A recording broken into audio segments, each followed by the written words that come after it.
ये कब्ज़रत मामले में वाराणसी कमिश्नरेट में कुल 2 मुकदमा पंजीकृत हुआ था, जिसमें पुलिस आयुक्त महोदय के निर्देशानुसार एक एसआईटी गठित हुई, जिसमें डीसीपी काशी नेतृत्व कर रहे और डीसीपी काशी के नेतृत्व में आज 2 अभियुक्तों को गिरफ्तार किया गया, जिनका नाम है बादल आर्या और विशाल जायसवाल, जो हरिओम फार्मेसी और कालभैरव ट्रेडर्स का ओनर है, प्रोप्राइटर है। और ये पूछताछ में ये ज्ञात हुआ है कि इन दोनों का काम ये है कि ये केवल ऑन पेपर एक पेपर कंपनी खुलवाते थे और ये फर्म का ड्रग लाइसेंस पाने के लिए फर्जी रेंट एग्रीमेंट और फर्जी एक्सपीरियंस सर्टिफिकेट यूज़ करके ड्रग लाइसेंस पाते थे।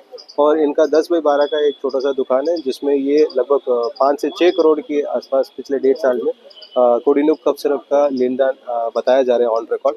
लेकिन जब ये गहराई से पूछताछ की है, ये ज्ञात हुआ कि जो ई-वे बिल जनरेट किए गए, इसमें जो भी व्हीकल्स यूज़ किया गया था ट्रांसपोर्टेशन के लिए, इसमें कुछ कंपनीज हैं, ये प्राइवेट स्कूल बसेस का गाड़ी नंबर है, कुछ ई रिक्शा है, कुछ ऑटो रिक्शा है, जो केवल पैसेंजर्स को सवार के रूप में ले सकते थे। उन गाड़ियों का नंबर भी इस्तेमाल करके गलत तरीके से ई-वे बिल जनरेट किया गया और इसमें जीएसटी विभाग, इनकम टैक्स विभाग और ड्रग विभाग से मदद से भी ये पूरा और गहराई से जांच किया जा रहा है।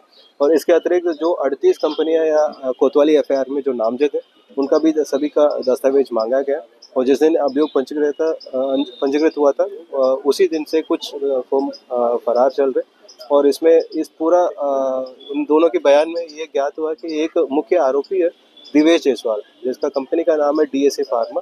ये फर्जी रेंट एग्रीमेंट करवाना और फर्जी एक्सपीरियंस सर्टिफिकेट जनरेट करना इनका काम है और पूरा फर्जी डॉक्यूमेंट्स इस्तेमाल करके ड्रग लाइसेंस पाके इनको फर्जी फॉर्म्स खुलवाने की मदद करता था। सर एक मिनट, रिटर्न क्या मिलता रहा? जिस देवेश जायसवाल की आप बात कर रहे हैं, इन रिटर्न इसको क्या मिलता रहा? ये अब तक की जानकारी में ये ज्ञात हुआ कि ये दोनों लगभग प्रति बॉटल के लिए 1-1 रुपये मिलता था और ऑन एन एवरेज महीने में 30 से 35 हज़ार रुपये इन लोगों को मिलता था बिना काम करके।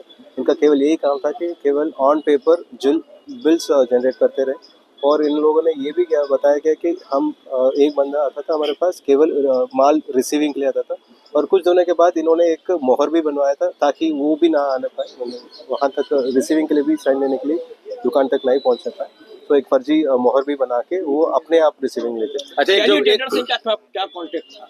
और जो शैली ट्रेडर्स का इन्वॉल्वमेंट है, ये शैली ट्रेडर्स से भारी मात्रा में इन कंपनियों को कोडिनुक सिरप बेचा गया था और जिसके यहाँ पूछताछ में ये ज्ञात हुआ कि ये जो एक्चुअल डिलीवरी यहाँ नहीं होती थी, केवल ऑन रिकॉर्ड ये दिखाते थे कि हाँ हमने यहाँ डिलीवरी ले ली है, रिसीविंग ले ली, लेकिन माल यहाँ ना पहुँच के किसी दूसरा जगह पे डाइवर्ट होके ब्लैक मार्केट में कितने करोड़ का बिजनेस था ये अवैध बिजनेस जो था, कितने करोड़ का? अब तक इन दोनों कंपनी के द्वारा ये पिछले 1.5 साल में लगभग 5 से 6 करोड़ के बीच में शैली ट्रेडर्स से लेन देन का रिकॉर्ड दिखाया गया।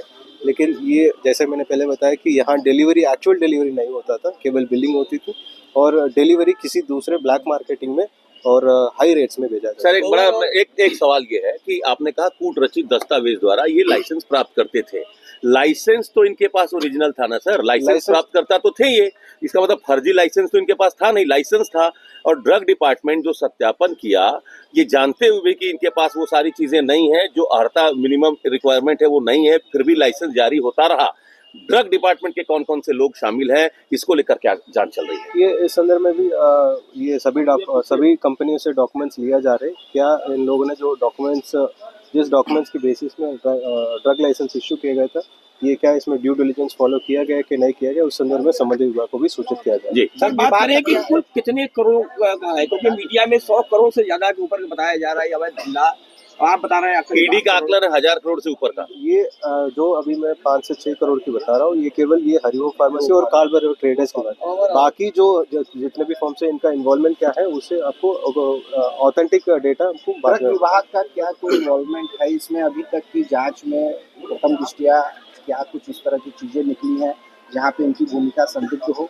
क्योंकि मैंने पहले बताया कि सभी फर्मों से डॉक्यूमेंट्स लिया गया, किस बेसिस में इनको ड्रग लाइसेंस दिया गया, क्या इसमें ड्यू डिलिजेंस फॉलो किया गया कि नहीं किया गया, उसका भी जांच करके संबंधित विभाग को सूचित करेंगे। सर इसमें एक जो पूर्व यहाँ पे ड्रग आयुक्त थे, उनका भी नाम आ रहा है, जो बस्ती जिले में इस समय तैनात थे, तो नरेश मोहन का, तो क्या वहाँ तक भी पहुँची है आप लोग की एसआईटी?